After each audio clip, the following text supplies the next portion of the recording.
Today I'm going to try to draw this castle in Tenby, Wales, and yikes. Big yikes. This went off the rails in ways I didn't expect. I have some reasons, probably, I think, but whatever the case, this drawing was something of a reality check for me among a handful of recent wins, or mostly wins. If you're new here, this channel is all about my process of learning how to draw, particularly from life, and I'm doing so while traveling the world. Currently, I'm in Wales, but before you know it, I'll be off to somewhere else. If that sounds interesting to you, sick. Subscribe. Okay, so up to this point, I've set my sights on the upper edge of the castle. I'm keeping things basic for now, just trying to broadly yet accurately sketch out these simple angles. If you were to take your finger and run it along that top area in the reference video, just following the general shape that contrasts against the sky, that's exactly what I'm trying to do here. I don't want to get caught up in details just yet, even though actually just kidding, because that's exactly what I'm starting to do apparently, which is maybe the first thing I did wrong today. Or not wrong, there really isn't a right or wrong way, but I think you know what I mean. There was a better way to approach this for me, and getting right into the details and texture and shading and all that stuff was probably not it.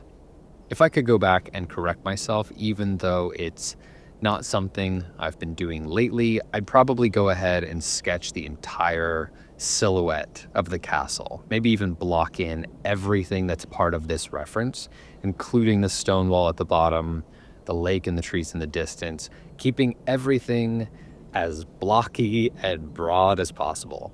That, I think, would have given me more context against which I could have weighed my more detail-specific decisions. Instead, for instance, I dive right into these tiny gaps at the top, shading them immediately, which for this drawing ultimately doesn't work out, which you'll see. From there, rather than continue my way around the reference or even finalize that specific area that I decided to home in on, I migrate to the next thing that catches my eye.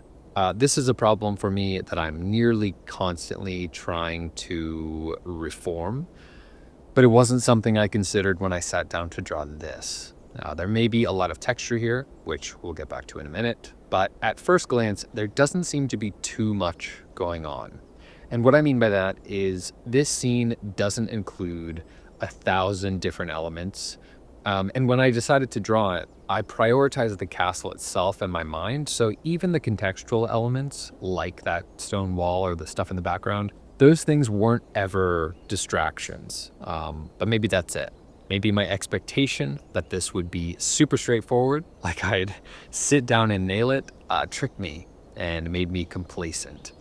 Candidly, I was prepared for this to be super easy, and that might have given me some false hope and the go-ahead to do pretty much whatever I wanted, which ultimately wasted a lot of my time and sent me down numerous wrong paths until I realized I was lost, which hasn't yet happened in the drawing, but it'll happen soon enough. Anyway, while I slowly dig myself even deeper into this hole, I have some castle facts for you. Maybe I'll make that a segment going forward, castle facts, but it only happens when there's a castle. Naturally. And most, if not all of it, will come from the internet, and almost definitely from Wikipedia. So this is Carew Castle. Interestingly, before this specific structure that you're seeing here was built, there was a stone keep in its place that it eventually replaced. And this site in general has been used for military purposes for over 2,000 years. Wild. The castle changed hands over the years, but in the 1600s it was left abandoned, left to decay, though it's still owned by the same family, the Carew family, who leases it now to the Pembrokeshire National Park. Admittedly, as interested as I am in drawing castles and other similar things, when they've fallen into ruin, and especially when they've been turned into paid tourist attractions, my interest wanes considerably. I think this is an interesting sight to see if you're in the area, but I'm not so sure that I'd recommend paying for a closer look unless you're particularly interested. There's a walk that you can do that loops around the castle and the lake in the distance, which is what we did. And for me, that was more than enough. When I think about old castles like this one, I picture stumbling upon them, like deep in a forest somewhere or on a rocky cliffside, the only way to access it through harsh terrain. And I know that's like hopelessly romantic, but I'll be honest, a lot of the magic is lost when to see the crumbling ruins of an old castle, one must first pay the cashier and brave the gift shop. I don't know. I'm sure that sounds ignorant and maybe adolescent of me, but yeah, I don't know. It just feels strange. That said, if it wasn't in ruin and there were still various goings on inside, and the fee went to the upkeep of some sprawling museum, I'd be singing a different tune. But as it stands, the 10 or so dollars it costs to enter will stay in my pocket. I think the view from the outside is nice enough. But hey, don't take my word for it. Do whatever you want. Maybe for you it would be the best part of your trip to Wales. I don't know. So take all of this with a pinch of salt. Besides, I'm getting my information from Wikipedia, for God's sake. So as you can see, I've only slipped further into exactly what I was talking about before. There's not much more to the castle itself. I still haven't fleshed out the general shape or composition of the scene, but I sure have added a bunch of texture, which leads me to sneaky problem number 2.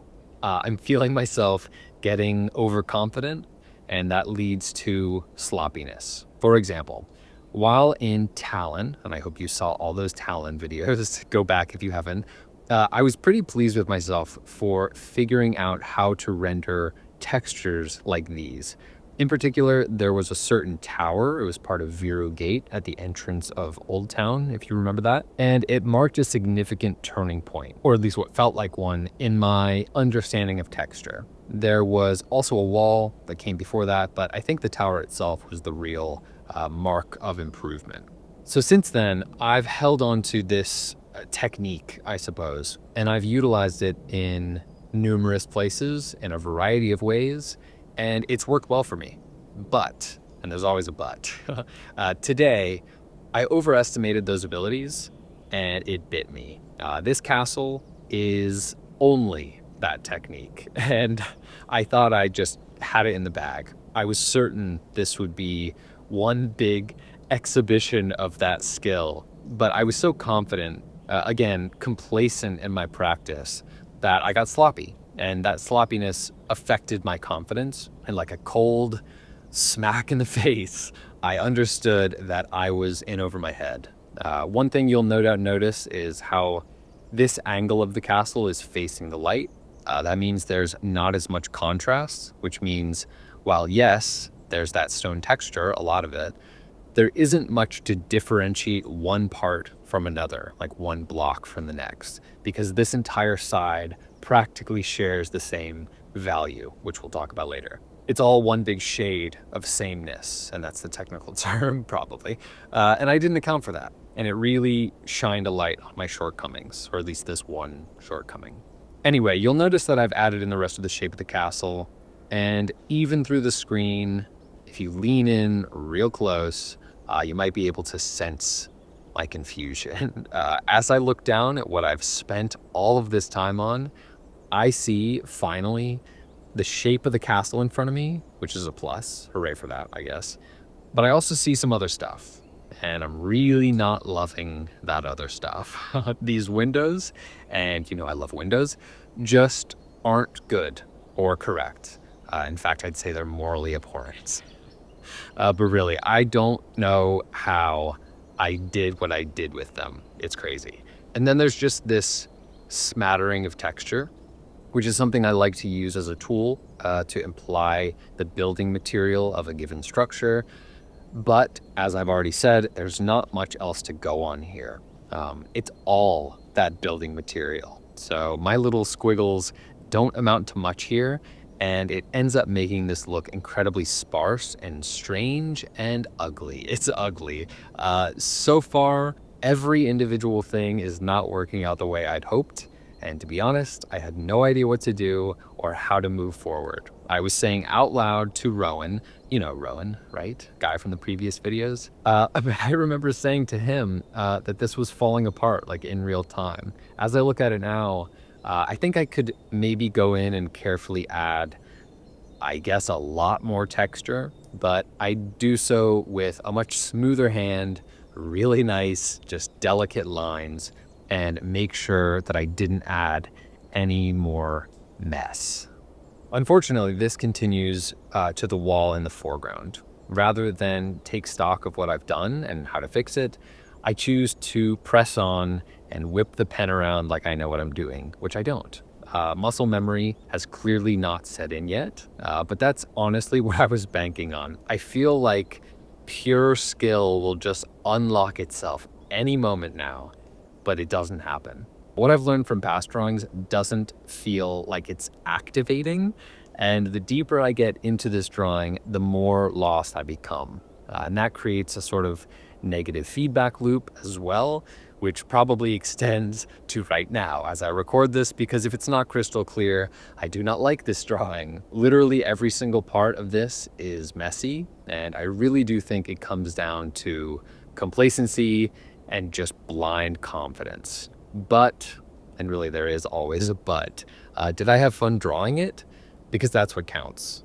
No, I didn't. I didn't like this at all. But, a second but, and the real one this time. I did have a nice time walking around the castle with my wife and my friend. That part was a lot of fun. And I guess that's like a microcosm of this whole thing. I don't always love the drawings. Sometimes I don't enjoy making them, but I almost always enjoy getting outside and opening my eyes to the world to see what I might draw. That part of it is a pleasure. And actually, even though the longer I look at this, the more I dislike it, I have a great time putting these videos together, which is ultimately part of the overall process. I love the simple little edits I do. I enjoy talking through my experience. And really, having some not so good drawings means I have more to talk about. There's just more for me to notice and to poke at, which is fun in its own right. In fact, let me know what you think about that. Do you prefer watching a video of a drawing that I like or of one I kind of don't? Hopefully it's the former, or else this channel or my drawings are headed downhill fast. Okay, as we finish this one up, I have one final critique, and it's about values. Do you see what's happening to my windows? Do you see it? Why do they look like that? Why are they so dramatically darker than everything else? Granted, in the reference, they are the darkest parts, which is no doubt why I made mine so dark, but they're not this dark. Unfortunately, I made mine these deep black pits, whereas everything else is practically white. This simple approach to shading has worked for me with other drawings, especially if there's a lot of contrast throughout. But when the scene is reasonably flat like this one, lighting-wise that is, by making the windows so dark, I'm implying a completely different reality. To fix this, I think I would need to tone down the windows, go in with a lot more subtlety next time, maybe include a bit more of that internal detail you can just make out, or make sure to dim down everything else in frame to match the darkness of the windows. For example, the clouds in the sky in general, fine. I'd leave those bright. The water in the lake, same thing. But even when we get to the grass, we're already many shades darker. And then finally, the rest of the castle, it's significantly darker than the sky. Yet I give them all the same treatment. The easiest solution, I think, would have been to lighten up on the window shading, but even then, I'd still have a dozen other issues with this drawing, so at the end of the day, does it really matter how dark I made the windows? So that's it. I don't like it. And, it's not that I'm saying it's the worst drawing in the world, or the worst one I've ever done, but it's, as always, it's what I have in my head versus what I make with my hands. They are uncannily disparate. And that's where my dissatisfaction mainly comes from. If I drew this on day 1 or day 10 even, I'm sure I would have been much happier. But, art's weird, learning's weird, this whole thing's weird, especially this drawing in particular. Anyway, I appreciate you for taking the time to watch this one, and I'll see you tomorrow. Thanks.